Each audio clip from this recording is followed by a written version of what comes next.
Olá, bom dia!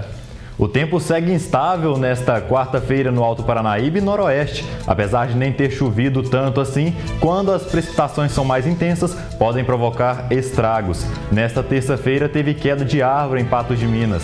No 30 Minutos desta quarta-feira, 30 de agosto, a gente mostra também. Defesa Civil discute plano de contingência para evitar desastres no período chuvoso. Ansiedade e outros tipos de transtornos mentais atingem quase metade das brasileiras, diz relatório da ONG. Enquanto o hábito de leitura reduz no Brasil, em Patos de Minas aumenta o interesse por empréstimos de livros.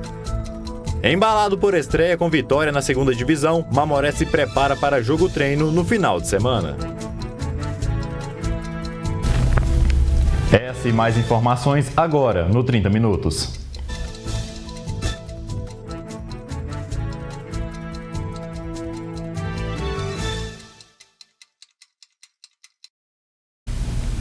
Tecnologia no mercado. O assunto foi discutido pelo presidente do Conselho Regional de Administração de Minas Gerais e estudantes do Unipan. O desafio é aproveitar as facilidades geradas pela tecnologia diante a competitividade no mercado de trabalho. O Unipan promoveu, junto com a turma de administração, tecnologização, tecnólogos também, a palestra Tecnologia no Mercado. A gente vai falar mais com o Giru Aguilar, ele que é presidente do Centro de Administração lá também, né, Giru, poder falar com a gente como que foi essa palestra, o que foi abordado aqui, qual foi a experiência que foi trazida aqui para esses alunos aqui do Unipan? Bom, primeiro eu queria cumprimentar os professores e os alunos da Unipan, que foram muito gentil, que hoje os jovens têm um comportamento muito diferenciado. E o daqui foram muito respeitosos, e mantiveram, fizeram perguntas, isso é importante. E a nossa mensagem é mostrar o mercado diante das tecnologias que nós temos, diante da disruptividade que nós estamos, diante de todas essas modernizações, tanto do mercado quanto do trabalho das pessoas, nós estamos mostrando aos cursos como que esses profissionais devem se portar diante do mercado, qual que é a sua pegada, qual que é o que ele deve proporcionar dentro de um mercado competitivo, o que ele tem que fazer, qual o curso que ele tem, com as informações que ele tem no curso, como que eles têm que se portar como um profissional de administração moderno, atuante, que realmente revoluciona e faz com que as empresas dêem resultado. A gente sabe que é importante, que é muito passado essas questões, como você falou mesmo, de atualizações do mercado mesmo, né? Sempre tem coisas novas, você citou o ChatGPT também, muita coisa vem por aí. É importante passar isso para eles poderem entender, todas essas novidades e saber usá-las da maneira corretas também. Sim, é isso que nós fazemos. E hoje eu tenho certeza que aqui dentro da estrutura curricular da Unipan, tudo isso é abordado. E nós somos do Conselho Regional de Administração e temos esse papel de ir além da sala de aula, de estar junto ao mercado, não só em nível nacional, como em nível mundial, para trazer o que nós estamos proporcionando no mercado, como que as empresas devem atuar e o que eles devem se preparar para enfrentar esse mercado competitivo e, principalmente, se tornarem empreendedores, que hoje não tem trabalho para todo mundo. Nós estamos passando por uma mudança de comportamento. Então, vai ser uma época que as empresas não vão ter só empregados, cada um vai ter a sua empresa, eles vão vender serviços, que é a tendência que a gente tem que mostrar isso. Eles vão vender, cada um vai ter o seu serviço e vai trabalhar para várias empresas. Foi passado muita coisa para os alunos aqui no Unipan também, Gil? Deixa para a gente, então, uma dica. Qual é a dica principal desse momento que foi passado também para os alunos e que fica para esse atual momento de cenário que a gente tem? Primeiro que eu falo muito para eles é desenvolver, é viciar numa leitura, viciar, ler muito, aproveitar este momento que eles estão vivendo, que é o momento ímpar, que é o momento da internet, que é o momento da robótica, que é o momento da inteligência artificial, do qual eles são dono do mundo, pode tudo, para eles saberem e aproveitar, porque eu não tive essa chance, eu tive que aprender e, no entanto, eu tive sucesso profissional dentro do meu universo. E hoje eu estou fazendo e passando para eles que nós temos que estar competitivo diante da sociedade, diante do mundo, compreendendo e sabendo o que nós temos cultura e nós temos que ter força de vontade. É isso, essa palestra é muito importante, aconteceu para esses cursos de administração, técnico de administração, tecnólogos também, para levar toda essa experiência para eles que saem daqui dessa palestra com a cabeça mais aberta e sabendo muito bem os caminhos a serem seguidos. Daqui a pouco, no 30 Minutos, a gente mostra que, enquanto o hábito de leitura cai entre os brasileiros, Patos de Minas registra aumento no interesse por empréstimos de livros. E ansiedade e outros tipos de transtornos mentais atingem quase metade das brasileiras, diz relatório de ONG. Eu volto já com os detalhes.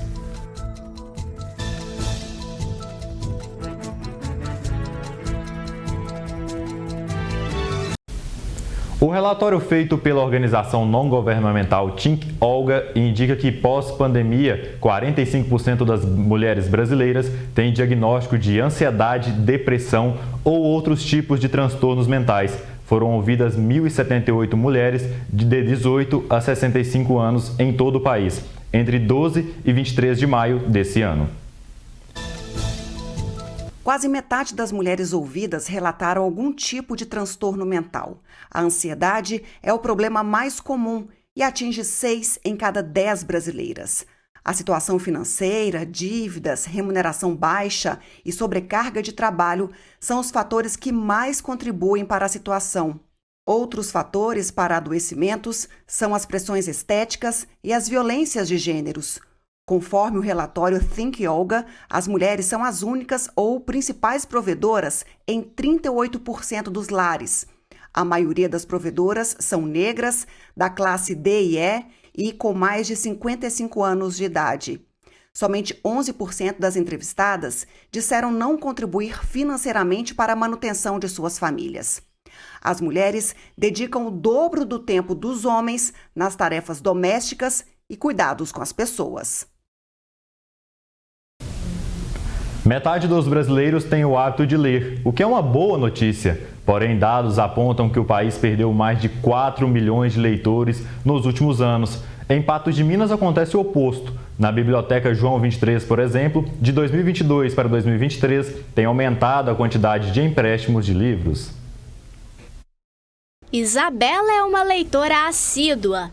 Já leu 76 livros em um ano e em 2023 já foram 38 livros lidos. Gênero preferido? Romance e aventura. Eu gosto bastante de romance e de aventura também. Aventura, sim, eu gosto bastante. Esse ano, quais livros aí que você pode citar pra gente que você já leu e o que falam aí as histórias?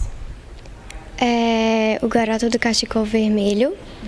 É uma história assim meio triste, tanto que é uma das minhas favoritas, porque ela me emociona bastante, porque o principal, né, ele morre de uma doença chamada ELA, esclerose lateral amiotrófica.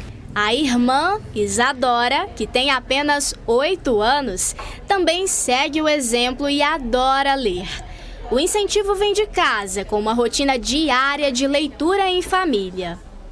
Em casa, desde quando elas eram muito pequenas, né, desde quando elas começaram já sobre os seus 6 meses, 7, então eu já tinha o hábito de fazer uma leitura todas as noites. E acontecia às vezes de eu estar muito cansada, né, do decorrer do dia a dia, e eu falava, hoje eu não vou ler para elas, mas eu falava, eu vou continuar lendo, porque eu sei que isso para elas um futuro será muito bom. Então elas desenvolveram esse hábito da leitura e todas as noites elas, né, nós viemos aqui, escrevemos ela na biblioteca. Então, todas as noites elas pegam o livrinho delas e vão ler um pouco antes de dormir. Então, em casa nós temos esse ritual, né, da leitura pelas noites. Um hábito que estimula a mente e a criatividade, a leitura é super importante para a formação do pensamento crítico. De acordo com a 5ª edição do estudo Retratos da Leitura no Brasil, cerca de 52% dos brasileiros têm esse hábito, mas o país perdeu cerca de 4.600.000 leitores nos últimos anos. Em uma comparação média com outros países, o brasileiro costuma ler cerca de 4 livros por ano, enquanto o canadense lê 12, o que indica um índice de leitura bem abaixo da média. Em Patos de Minas, no entanto, o cenário é positivo. Na Biblioteca Municipal João 23, enquanto em 2022 foram registrados 399 novos leitores, em 2023 foram 467 até agora. O número de empréstimos também é considerável. No ano passado, foram 4.766 livros emprestados. E neste ano, já foram feitos 6.945. Os meses de fevereiro e agosto foram os que apresentaram maior número de empréstimos neste ano. 20% dos livros emprestados foram para crianças de até 11 anos, 14% para adolescentes entre 12 e 15 anos. Adultos com idade entre 36 e 40 anos ocupam 11% do total de leitores que fizeram empréstimos na biblioteca, e 9% tinham entre 26 e 30 anos. Isso mostra que os nossos esforços, os trabalhos que nós estamos fazendo, as visitas guiadas que as bibliotecas voltaram a fazer, que as escolas voltaram a fazer, né? Igual esse ano nós já tivemos uma média de 1.300 a 1.500 que vieram de escolas e projetos sociais aqui na biblioteca. Então isso está surtindo efeito, nós estamos colhendo os frutos desse estímulo que está vindo de forma diferenciada e diversa. O trabalho da servidora pública também se reflete em casa. A pequena Alana, de apenas 7 anos, é apaixonada pela Turma da Mônica Jovem. Eu gosto de ler os livros da Turma da Mônica Jovem, é os meus preferidos, que eu gosto muito. Qual que é o seu personagem favorito da Turma da Mônica Jovem? Eu gosto da Mônica e do Cebolinha. Eles têm uma força grande. A Mônica tem uma força de urso igual meu pai. Meu pai também tem força de urso igual eu. Na primeira infância, na verdade, que é que a gente vai incutindo, né, os valores e os hábitos. Então, na verdade, para os meus filhos, eu sempre contei a história quando criança, quando pequenos ainda nem falavam direito, e aí depois eu entregava o livro para eles fazerem o reconto. Então, era uma atividade bastante interessante e que unia bastante a nossa família. E para quem tiver o interesse em conhecer os trabalhos realizados na Biblioteca João 23, o endereço é Rua José de Santana, 119, no Jardim Centro. E daqui a pouco, no 30 Minutos, a gente mostra que Defesa Civil discute plano de contingência para evitar desastres no período chuvoso. Chuva provoca queda de árvore no residencial Monjolo e a previsão do tempo para a região.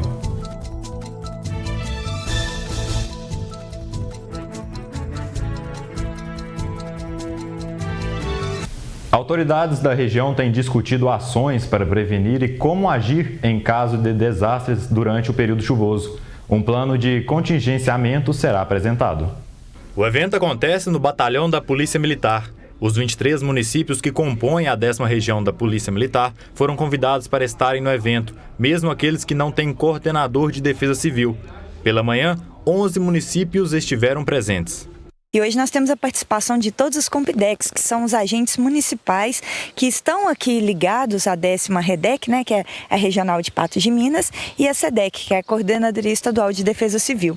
O nosso principal objetivo é fortalecer o sistema, nos preparar para essa próxima temporada aí que já se avizinha, né, que é essa temporada de chuvas, estarmos preparados para tornar as nossas cidades mais resilientes, para apoiar em caso de qualquer emergência. Enfim, é estarmos juntos, unidos, fortes e prontos para apoiar a comunidade. 6 temas abordados ao longo do dia, sendo o principal a elaboração do plano de contingência, onde o coordenador mapeia os riscos do município. Nem todos os municípios da 10ª REDEC têm defesa civil estruturadas. Nós convidamos os prefeitos, queremos que sensibilize para a estruturação da defesa civil nesse município, porque nós não sabemos o momento que vai acontecer um evento diverso. E quando acontecer, as prefeituras têm que estar preparadas para absorver esse impacto e a gente minimizar, né, percas humanas e até minimizar riscos e prejuízos. O capitão Teles destaca a importância da defesa civil nas atuações frente às enchentes no Rio Paranaíba, que afetaram moradores próximos. Outros impactos são relacionados a deslizamentos de terra. O que nós vimos nos últimos anos foi as enchentes do Rio Paranaíba, né, que teve que tirar a população ribeirinha. aconteceu um fato atípico, né, no período de 21 e 22, que o Paranaíba teve 2 cheias.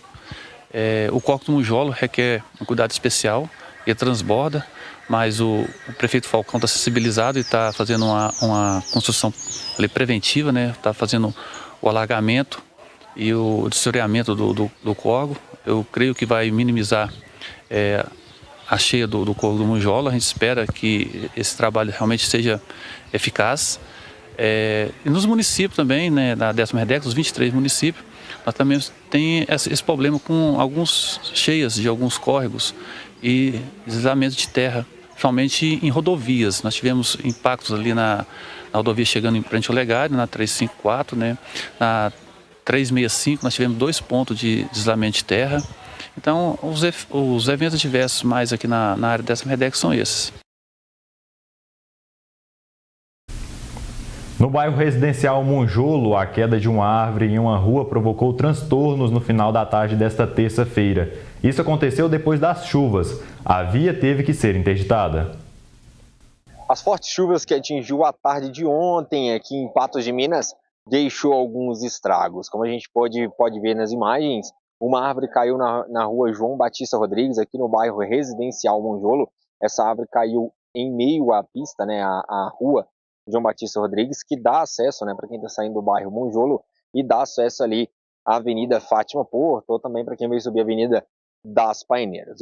Os bombeiros esteve ao local juntamente com a CEMIG, porque a árvore, quando caiu, ela caiu em cima da fiação dos postes que aqui tem na avenida. E com isso, o Corpo de Bombeiros foi feito isolamento no local, aguardou a CEMIG para fazer o procedimento de retirada dessa árvore também, depois que estivesse tudo ok com a questão de energia elétrica, também o risco, né, de encostar na árvore e poder levar alguns choques.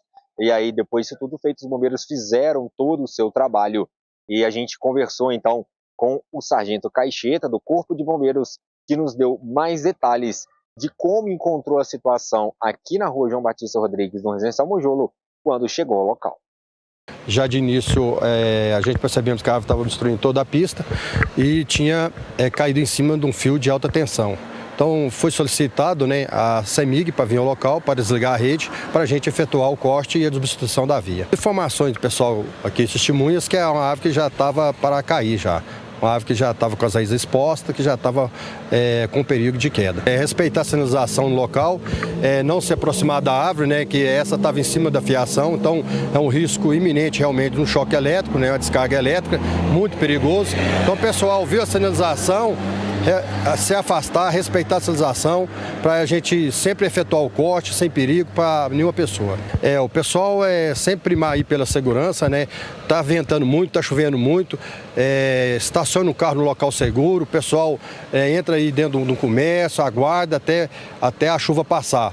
Tem locais aqui realmente muito perigosos aqui em Patos de Minas, né? Uma inundação, perigo para veículo, para pessoas, né? Não estacionar veículo debaixo de árvore nessa época, então tem que ter todos esses cuidados. Essas dicas importantes, então, que o Sargento Caixeta do Corpo de Bombeiros deixou para a gente, muito importante segui-las nesse período, né? Que começa esse tempo instável de muita chuva, chuvas que são muito rápidas, mas acompanhada de fortes ventos, também as trovões, raios, então importante seguir todas essas dicas do Corpo de Bombeiros que foram deixadas, né, para que não ocorra nenhum maior problema feito. E em caso de qualquer dúvida também é só acionar o Corpo de Bombeiros em caso de registro de ocorrências como essa de árvore caída e demais ocorrências, é só acionar o Corpo de Bombeiros. Vamos ver agora a previsão do tempo para a região e vai chover mais. Previsão do tempo.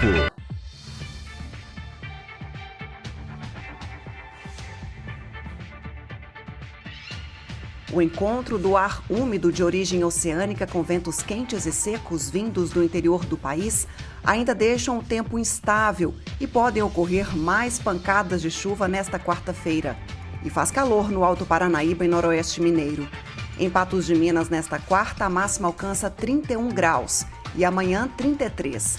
Na quinta, em Presidente Olegário, os termômetros também chegam a 33 graus. Em Varjão de Minas, varia de 18 a 31.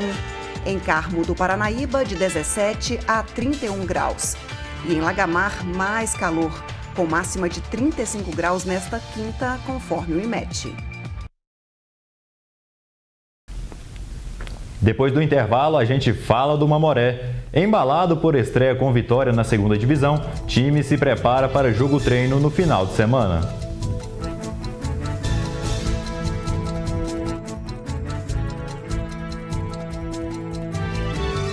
Cuidar da saúde é com a Clínica e Laboratório Mais Exames, que tem tudo o que você precisa. E essa semana com preços ainda mais especiais.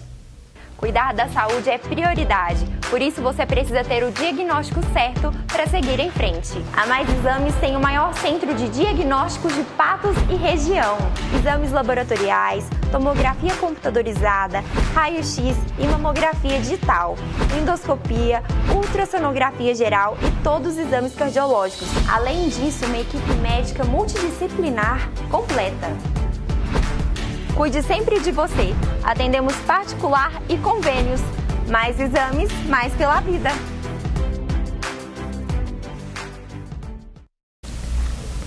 Quarta-feira e Ludmila Bahia chega às 18 horas com Espaço Feminino. E hoje, assuntos importantes a serem discutidos. Olha só. Oi, gente linda! Nesta quarta-feira tem Espaço Feminino e com muitas informações. Vamos falar sobre transplantes de órgãos no Brasil. O que diz a lei quando a doação é a única saída? A angústia da espera por uma doação e a celebração da vida de quem recebeu um órgão e semeia a esperança e luta para que a doação seja frequente e mais pessoas sejam salvas. E tem mais.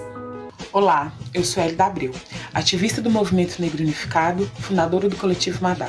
Eu venho te fazer um convite para que nessa quarta-feira, a partir das 18 horas, no Espaço Feminino, com a Ludmila Bahia, a gente possa conversar, compreender de forma muito respeitosa sobre o tema intolerância religiosa. Vai ser uma conversa, um bate-papo interativo com o doutor Rodrigo Amaral, o pai Rodrigo de Xangô, e o também doutor Rodrigo Barbosa. Nós vamos falar sobre intolerância religiosa. É nessa quarta-feira, às 18 horas, no Espaço Feminino. Até lá. Viu só? Nosso programa está imperdível, então vem com a gente às 18 horas ao vivo. Assista pelas diversas plataformas, site ntv.tv.br, app gratuito da NTV, canal do YouTube, @NTVPDM, além do canal 8.1. Te espero, viu? Após a vitória do Mamoré por 2-0 em cima do Pirapora na estreia da segunda divisão do Campeonato Mineiro, o time está embalado para continuar a busca por bons resultados na competição. No final de semana, sem partida válida pelo torneio, o Mamoré fará um jogo-treino sábado, às 15h30, no Bernardo Rubinger. As próximas 2 semanas serão de intenso trabalho dentro e fora de campo, para que o resultado da terceira fase seja melhor que o da primeira. Acho que foi uma boa estreia, né? Estrear fora de casa vencendo é muito bom. Mas é claro que por ser primeiro jogo, temos algo para corrigir. Temos aí 15 dias para que possamos fazer o segundo jogo, que será na terceira rodada, né? Vamos folgar na segunda. Temos algumas coisas a corrigir, então nós vamos procurar já enfatizar isso durante a semana. Nós baixamos muito as linhas, deixamos de propor o jogo, que é um dos pontos fortes que nós fazemos, que é gostar de jogar. Temos que ficar com a bola um pouco mais, ficamos bem no primeiro tempo, mas é normal por ser o início de temporada. Vamos trabalhar em cima disso novamente para a gente possa melhorar e chegar com certeza no jogo contra o Paracatu, que está em melhores condições para fazer um bom jogo. Vitor e Gabriel foram os autores dos gols que deram a vitória ao Sapo. A estreia pra gente era um momento muito importante, né? Todos estávamos trabalhando para isso, estávamos todo mundo focado e graças a Deus fomos coroados aí com a vitória, né? E eu pude ser feliz ali colaborar com o gol, mas é tudo fruto do trabalho em equipe. Mais que a gente tem essa folga, né? Agora esse final de semana, a gente já sabe o que tem que acertar, já estamos trabalhando para isso. Essa semana é focar nos erros, né? Porque independente se a vitória veio ou não, algumas coisas têm que ser acertadas. Mas é assim, durante o campeonato aí a gente vai trazer muita alegria ainda para nossa nação do Mamoré. A felicidade é muito grande, né? De fazer o gol pelo Mamoré na estreia. Um jogo muito difícil, muito parelho, que a gente foi fora de casa. Mas importante foi os 3 pontos pro decorrer do campeonato agora, a gente vai ter um descanso agora, mas já pensando para Paracatu, dentro de casa, e fazer os 3 pontos vai ser importante pra gente. No primeiro tempo a gente teve uma posse de bola muito boa. Aí no segundo tempo a gente deixou cair um pouco, o time também perdendo dentro de casa, teve que vir para cima, sufocar a gente, mas a gente suportou o resultado e agora é focar já no Paracatu para conseguir engrenar na competição. O jogo da terceira fase será contra o Paracatu e acontecerá na segunda-feira, 11 de setembro, às 20 horas, no estádio Bernardo Rubinger de Queiroz, em Patos de Minas. Contamos com o torcedor, espero que o torcedor possa entender a situação, sabe das dificuldades que foi para se montar uma equipe competitiva, tem uma equipe em campo competitiva, estamos buscando alguns jogadores que encaixem dentro do perfil, das condições do Mamoré, e eu tenho certeza que no jogo em casa vamos procurar fazer um bom jogo e agradar o torcedor apresentando um bom futebol. E o Mamoré apresentou nesta quarta-feira 2 novos reforços na equipe, o zagueiro Samuel Pereira e o volante Luiz Otávio. E o 30 Minutos vai ficando por aqui. Muito obrigado pela companhia.